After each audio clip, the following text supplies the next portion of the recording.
Donald Trump endorsed by BLM chapter founder.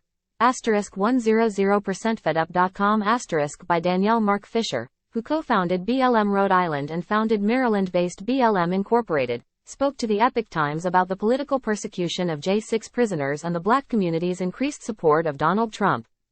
Fisher said Donald Trump is the best candidate we have, and said the treatment suffered by J6 prisoners is similar to how black people have been treated over the years.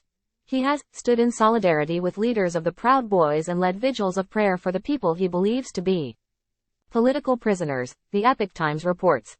Fisher said the two-tiered justice system is a place to find common ground.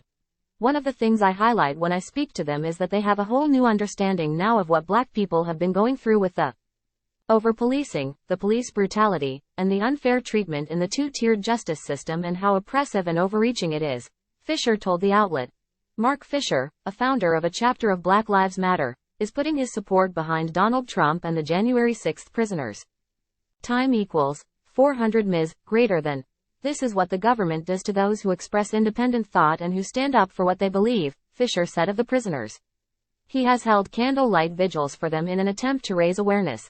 He says BLM peaceful protest have become a victim just like Donald Trump.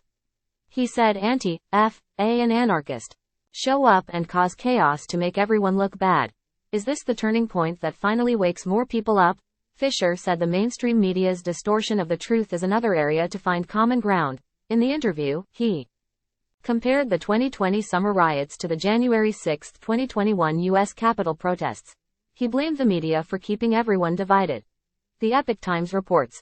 Just as legacy media has distorted what happened at the U.S. Capitol on January 6, 2021, by accusing Trump supporters of a violent insurrection, Mr. Fisher said BLM has been blamed for the 2020 summer riots, though there were outside parties like the far-left extremist group Antifa that were a source of chaos.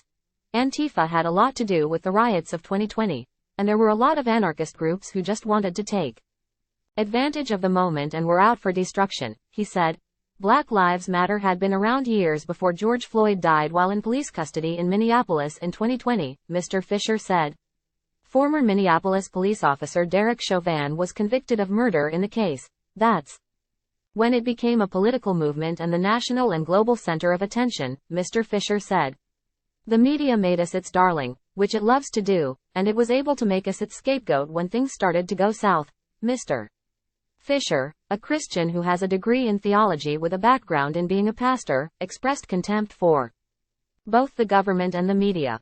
I don't trust the federal or state government as far as I can throw them, and the media is trying to stop us from uniting, he said. It's the same media that caused the division between all of these marginalized groups in the first place to keep us at each other's throats.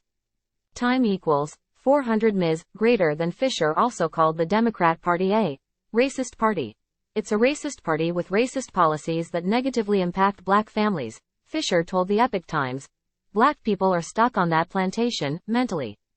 They're slaves in their own minds because they refuse to see the big picture and how we've been used and abused by the Democratic Party with policies that are absolutely antithetical to what black people yearn for in this country, which is life, liberty, freedom, the pursuit of happiness, and a family to raise, he added.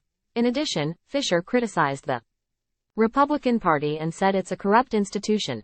This is why Donald Trump is so popular, Fisher told the outlet. He's anti-institution. He can't be bought. He can't be sold. He's going to give it to you straight and keep it real, and those who relate to that love that about him. If you look at both parties and the potential candidates, including the current president and vice president, I think he's the best candidate we have. It's a no-brainer, he continued. Fisher commented on the increased support for Donald Trump in the black community. The Epoch Times explained, Mr. Fisher doesn't stand alone in the black community in wanting to see President Trump return to office in 2024. More and more black people every day are supporting him, he said. Look at the rappers. The latest one who just went turncoat on the Democrats was Waka Flocka Flame, who announced on Twitter that he's voting for Trump. On October 16, the rapper posted a photo of himself and President Trump, and another post stated simply, Trump 2024. Look at how a black neighborhood in Fulton County cheered Trump on the way to the county jail, Mr. Fisher added. They know that the government is harassing him because they've seen it in their own lives, he said, and they recognize the persecution, Mr. Fisher said he isn't afraid of taking flack from others in the black community because of his support of President Trump. Time equals 400 Ms. Greater than 100% fed up. Noted Waka Flocka Flame is the latest rapper to endorse Donald Trump.